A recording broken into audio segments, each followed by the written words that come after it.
செத்து மடிஞ்சிட்டு இருக்காங்க, குழந்தை சாவுது, வயதானவங்க சாவறாங்க.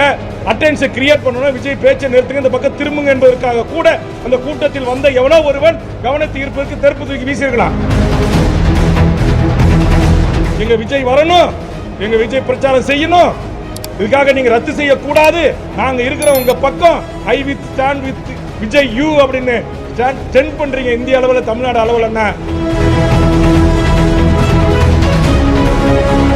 ஒரு கட்டத்தில் இறப்பு அதிகமாக மயக்கம் போட்டு விழ மக்கள் கையில கிடைச்சதை தூக்கி விஜய் மேல வீச ஆரம்பிச்சிட்டாங்கன்னு சொல்லி அந்த ஊர் மக்கள் பேட்டி கொடுத்திருக்காங்க. பல தொலைக்காட்சிகள்ல பதிவாக இருக்குது. அப்ப இதையெல்லாம் சீர்தூக்கி பார்க்கணுமா இல்லையா? இதையெல்லாம் கொஞ்சம் அசஸ் பண்ணாமையே அந்த வெறுமனே தன்னுடைய கதாநாயகனுக்கு முட்டு கொடுக்கணும், தன் கதாநாயகியை தூக்கி பிடிக்கணுங்கிறதுக்காகவே இன்னும் அறிவிலித்தனமாக, முட்டாள்தனமாக தமிழ்நாட்டு ரசிகர்கள் என்கிற போர்வையில் இது போன்று இன்னும் பல சம்பவங்கள் நடந்து பல மக்களின் உயிர் போனாலும் கவலை இல்லை. எங்க விஜய் வரணும், எங்க விஜய் பிரச்சாரம் செய்யணும், இதுக்காக நீங்க ரத்து செய்யக்கூடாது, நாங்க இருக்கிற உங்க பக்கம், I with stand with Vijay you அப்படின்னு ஸ்டாண்ட் பண்றீங்க. இந்திய அளவில், தமிழ்நாடு அளவில் என்ன உங்களுடைய மனநிலை எப்படி இருக்கிறது? ஆக எவ்வளவு பெரிய வேதனையாக இருக்கிறது, எவ்வளவு பெரிய தலைகுனிவாக இருக்கிறது. என்னை பொறுத்தவரையில் இதில் விஜய் அழைத்த குற்றவாளி.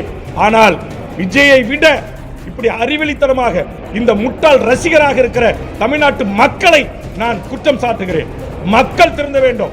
மக்கள் சரியா இருந்தாதான் நமக்கான நல்ல தலைவன் கிடைப்பான். நல்ல தலைவன் எங்கிருந்து உருவாவான்? மக்களிலிருந்து ஒருவனாகத்தான் உருவாக வேண்டும். தனி மனித ஒழுக்கம் உள்ளவனாக, பீடி, சிகரெட், போதை வாஸ்துகளுக்கு குற்றச்சாட்டுக்கு ஆளாக இன்றைக்கு ஈசிஆர், ஓஎம்ஆர் சாலைகளிலே முற்றுமுறுமா கொக்காயின், கஞ்சா போன்ற போதை பொருள்களை விற்பது புசி ஆனந்த் என்று நேரடியாக குற்றம் சாட்டி தொலைக்காட்சியில் பேட்டி கொடுத்திருக்காங்க. அதை குறித்து ஏன் விஜய் வாய் திறக்கவில்லை? ஏன் தமிழ்நாடு காவல்துறை, தமிழ்நாடு உளவுத்துறை ஏன் அதை குறித்து ஒரு விசாரணை இது வரைக்கும் நடத்தல? அப்ப தமிழ்நாட்டில் இருக்கிற காவல்துறை உயர் அதிகாரிகள், ஐஏஎஸ், ஐபிஎஸ் அதிகாரிகள் விஜய்க்கு ஆதரவாக இருக்கிறார்கள்.